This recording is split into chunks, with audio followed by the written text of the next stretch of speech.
जय हिंद साथियों, आप सभी का स्वागत है इस महत्वपूर्ण क्लास में। तो दोस्तों, आज हम लोग भारतीय संविधान की अनुसूचियों के बारे में जानेंगे, जो कि बेहद ही महत्वपूर्ण है एग्जाम व्यू से।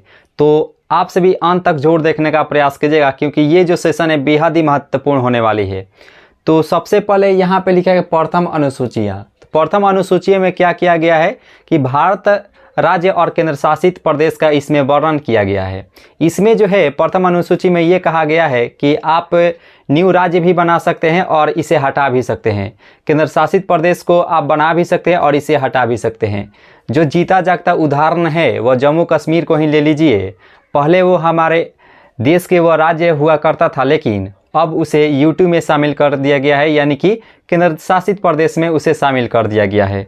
अभी कितने हैं भारत में राज्य? तो वो है 28 राज्य भारत में है और 8 जो है वह केंद्र शासित प्रदेश है।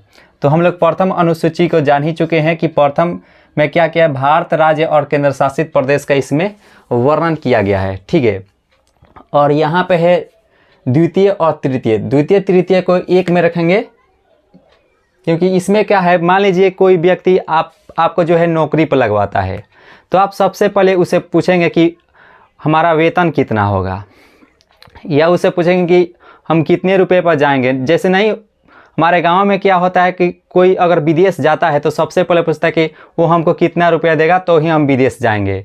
तो सबसे पहले वो निर्धारित होता है कि वेतन हमको कितना मिलेगा। ठीक है, तो वेतन के बाद जो है आपको शपथ लेना होता है कि हाँ, हम यहाँ पे ज़रूर ही जाएंगे, क्योंकि हमको पता चल गया है कि हमको कितना पैसा मिलने वाला है ना। तो द्वितीय में क्या है कि इसमें वेतन है, वेतन भत्ते का वर्णन किया गया है। और तृतीय में क्या है, इसमें शपथ का वर्णन किया गया है। जब आपका नौकरी लग गया है तो आप शपथ जरूर ही लेंगे दोस्तों। ठीक है, तो हम लोग द्वितीय और तृतीय को एक में रखेंगे। द्वितीय में वेतन भत्ते का बात किया गया है और तृतीय में जो है वह शपथ ग्रहण का बात किया गया है। और यहाँ पे है चौथी में क्या किया गया है कि राज्यसभा। इसमें क्या है दोस्तों, एक बार सवाल पूछा गया था कि राज्यसभा में कहाँ के सदस्य मनोनीत होते हैं, यानी कहाँ से सीटें हमको भेजा जाता है। तो राज्य और केंद्र शासित प्रदेश दोनों से सीटें जो है वह भेजा जाता है। तो हम यहाँ पे लिखने का प्रयास करेंगे।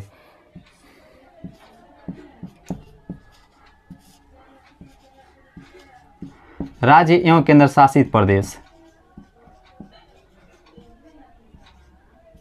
यहाँ से सदस्य चुनकर आते हैं।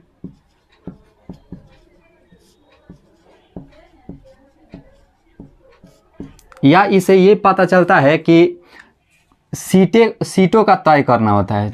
यहाँ पे लिखने के सीटों का तय करना। ठीक है, कि कौन से राज्य में कितने सीटें हैं और किस केंद्र शासित प्रदेश में कितने सीटें हैं, यानी कि सीटों का तय करना।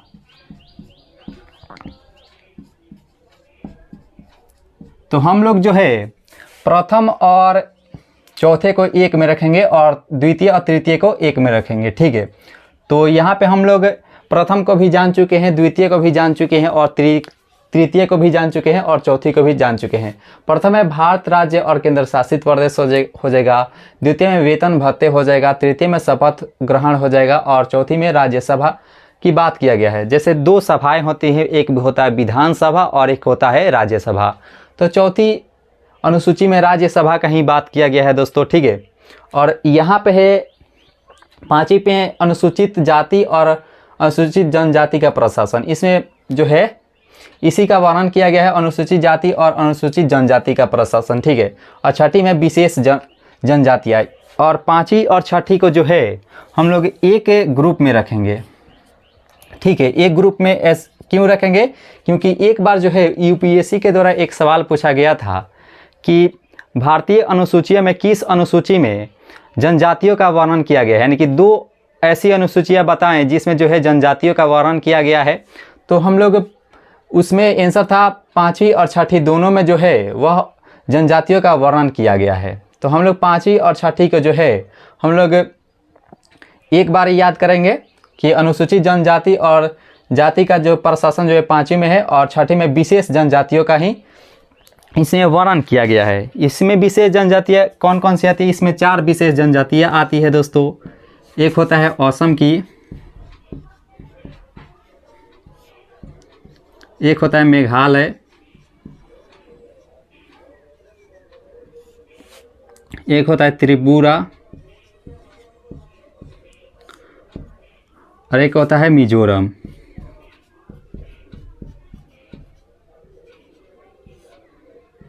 मिजोरम की होती है।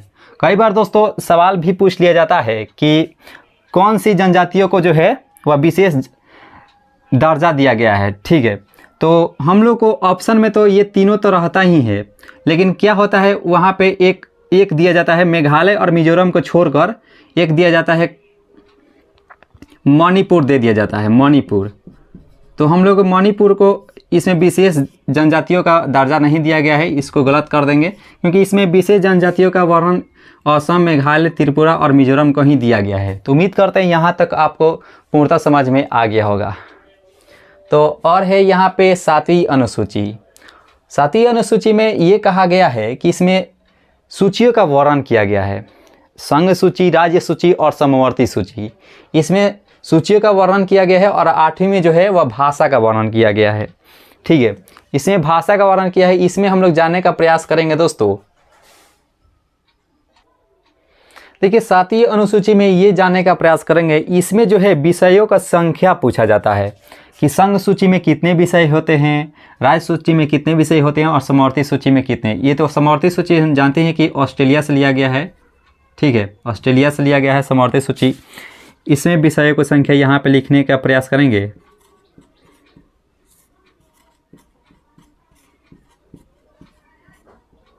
पहले लिखेंगे बाद और दूसरे लिखेंगे उसके बाद, सॉरी, यहाँ पे पहले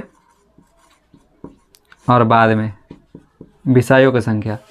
तो संघ सूची में पहले कितने विषय थी, तो पहले जो है 97 विषय इसमें थी और अब कितना हो गया है, तो इसमें 100 विषय इसमें हो गया है दोस्तों, यानी कि 3 बढ़ा है। तो पहले 97 थी, अब हो गया है 100। लेकिन राज्य सूची में क्या हो गया था, इसमें घट गया था। तो राज्य सूची में इसमें पहले 66 थी और अब जो है 61 आ गई है, यानी कि इसमें जो है घट गया है, ठीक है।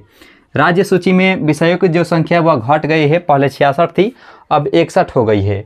और वहीं बात करें ये समवर्ती सूची में, तो पहले जो है 47 थी, 47 थी, अब जो है 51 हो गई है। तो इसमें हम लोग याद करने का प्रयास करेंगे, तो याद भी, सॉरी 51 नहीं 52 हो जाएगी, इसमें 52 हो जाएगी, ठीक है। तो 7वीं अनुसूची में संघ सूची में जो है पहले विषय की संख्या 97 थी और अब हो गया है 100। और इसमें राज्य सूची में क्या है कि पहले 66 थी और इसमें जो हो गई है वो हो गई है 61।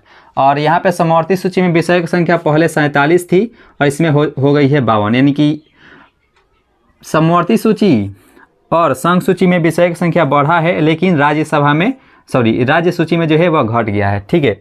तो हम लोग 7वीं अनुसूची को भी अच्छे से जान चुके हैं और 8वीं अनुसूची में भाषा का ही वर्णन किया गया है, ये हम लोग जानते ही हैं, ठीक है। अब यहाँ पे जानेंगे कि 9वीं अनुसूची, 10वीं अनुसूची और 11वीं और 12वीं। तो यहाँ पे लिखने का प्रयास करेंगे, ये संविधान का जब निर्माण हुआ तो ये जो है पहले जोड़ा गया, यानी कि 8वीं अनुसूची तक जो है ये पहले जोड़ा गया,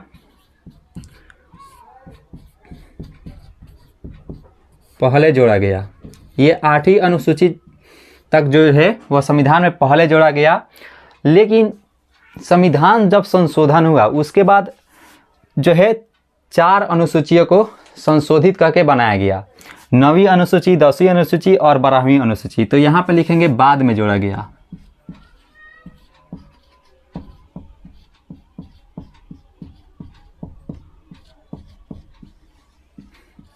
यहाँ पे लिखेंगे बाद में जोड़ा गया और ये जो है पहले जोड़ा गया, ठीक है। जब संविधान का निर्माण हुआ ये पहले जोड़ा गया। इसमें जो है संशोधन हुआ, जो कि संविधान जो संशोधन है वह दक्षिण अफ्रीका से लिया गया, जो कि 368 अनुच्छेद के तहत आता है, ठीक है। और इसके बारे में हम लोग बारीकी से जानेंगे। और 9वीं अनुसूची में ये हम जानेंगे कि ये संविधान संशोधन का पहला संशोधन था, यहाँ पे लिखेंगे पहला संशोधन यही था, ठीक है। ये 1951 ईस्वी में इसका संशोधन हुआ, ठीक है, भूमि सुधार का 9वीं अनुसूची में। इसमें क्या है कि इसकी विशेषता ये है कि इसके पहले उच्च न्यायालय में इसको जो है चुनौती नहीं दी जाती थी, लेकिन अब वर्तमान में इसे चुनौती दी जाती है, यानी कि भूमि सुधार के विषय में, ठीक है। और 10वीं में क्या है, तो 10वीं में 52वां संविधान संशोधन है, जो कि 1985 से ये रिलेट करता है। दल बदल कानून, यानी कि 10वीं अनुसूची दल बदल कानून से रिलेटेड है। इसमें क्या है, कोई भी व्यक्ति जो है वह किसी भी पार्टी में जा सकता है और आ भी सकता है, यानी कि उसकी मन की मर्जी पर होता है कि वह किस पार्टी में जाना चाहता है, ठीक है। इससे रिलेटेड है 10वीं अनुसूची। तो अब हम लोग देखने वाले हैं 11वीं अनुसूची। तो 11वीं अनुसूची में ये कहा गया था कि इसमें पंचायती राज्य व्यवस्था की बात की गई थी। यह जो संशोधन थी वह 73वां संविधान संशोधन थी, और यह जो संशोधन हुआ था 1992-93 में यह संशोधन हुआ था। लागू हो गया था 1992 में ही, लेकिन यह जो संशोधन जो पास हुआ था वह पास हुआ था 1993 में पास हुआ था।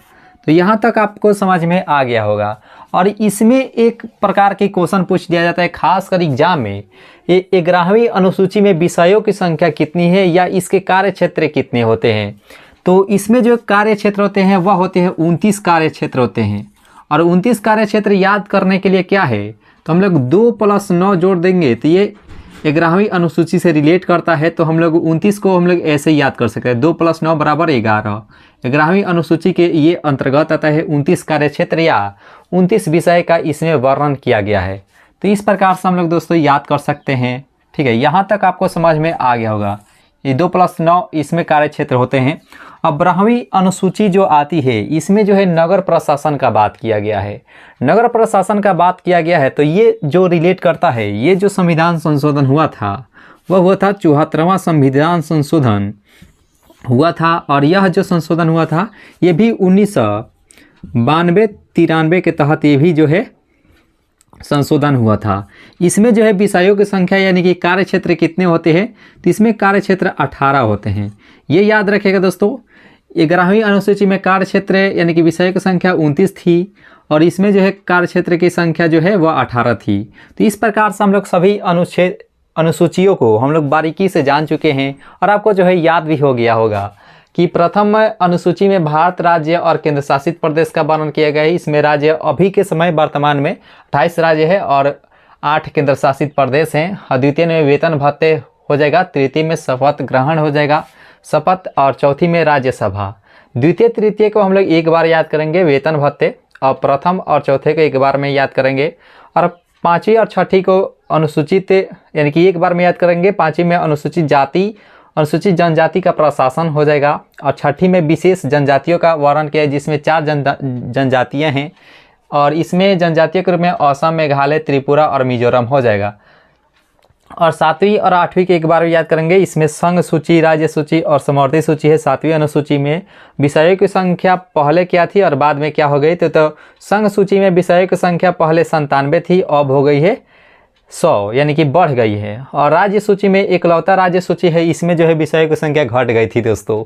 इसमें पहले 66 थी और अब हो गई है 61 हो गई है। और वहीं समवर्ती सूची में बात करें तो इसमें 47 थी पहले और अब हो गई है 51। और 8वीं में है भाषा के बात किया गया है, यानी कि 8वीं अनुसूची में जो है वह भाषा का बात किया गया है। ये संविधान का जब निर्माण हुआ उसमें 8 ही अनुसूचियाँ थीं, लेकिन बाद में जो है संशोधन किया गया जो कि 368 संविधान संशोधन के तहत आता है, यानी कि जो कि संविधान संशोधन जो है वह दक्षिण अफ्रीका से लिया गया है 368 से, ठीक है। तो उस समय पहली जो है यानी कि उसके बाद जब जोड़ा गया वह 9वीं अनुसूची थी जो कि भूमि सुधार से जो है संबंध रखती है, जो कि संविधान का पहला संशोधन था जो कि 1951 ईस्वी में हुआ था। फिर 10वीं अनुसूची यानी कि दल बदल कानून हुआ जो कि 52वां संविधान संशोधन जो था वह 1985 में हुआ था, ठीक है। और 11वीं जो अनुसूचियाँ जो थी वह पंचायती राज्य व्यवस्था से संबंधित रखती थी जो कि 73वां संविधान संशोधन है और 1992-93 के तहत ये लागू होता है, यानी कि 92 में ये लागू होता है, लेकिन पास कब होता है वह 1993 में पास हो जाता है। इसमें विषयों की संख्या 29 है, ये जरूर ही याद रखेगा। बेहद ही महत्वपूर्ण ये क्वेश्चन है कि 11वीं अनुसूची में कितने विषयों की संख्या है, तो वह 29 ही होती है। हम लोग याद कर चुके हैं। अब 12वीं अनुसूची में नगर प्रशासन का बात किया गया है, जो कि 74वां संविधान संशोधन, जो कि 92-93 में ये भी संशोधन किया गया था। इसमें जो है विषयों की संख्या 18 है, यानी कि इसके कार्य क्षेत्र जो है वह 18 है। तो उम्मीद करते हैं दोस्तों यहाँ तक आपको पूर्णतः समझ में आ गया होगा। इसका अगर आप स्क्रीनशॉट लेना चाहते हैं तो आप बेहद ही इसे आसानी से ले सकते हैं। चलिए ले लीजिए इसका स्क्रीनशॉट भी दोस्तों। तो उम्मीद करते हैं आप सभी जो है इसे स्क्रीनशॉट भी ले लिए होंगे बहुत ही अच्छे से। इसका अगर नोट्स बनाना चाहते हैं तो नोट्स जरूर ही बना लीजिएगा। पहले भी 2 क्लास हो चुकी है और ये क्लास इसका अगर नोट्स बनाना चाहते हैं तो जरूर ही बना लीजिएगा, क्योंकि यहाँ से जो क्वेश्चन है वो 100% ही पूछे जाते हैं एग्ज़ाम में दोस्तों। तो उम्मीद करते हैं ये सेशन आप सभी को अच्छी लगी होगी, और अच्छी लगी होगी तो एक लाइक ज़रूर ही कीजिएगा दोस्तों, और लास्ट में कमेंट करके बताइएगा कि ये सेशन आपको कैसा लगा। तो मिलेंगे नेक्स्ट क्लास में नई उम्मीदें के साथ। तो हंसते रहिए और मुस्कुराते रहिए और अपनी तैयारी को जो है मजबूत करते रहिए। अभी के इतना दोस्तों, जय हिंद।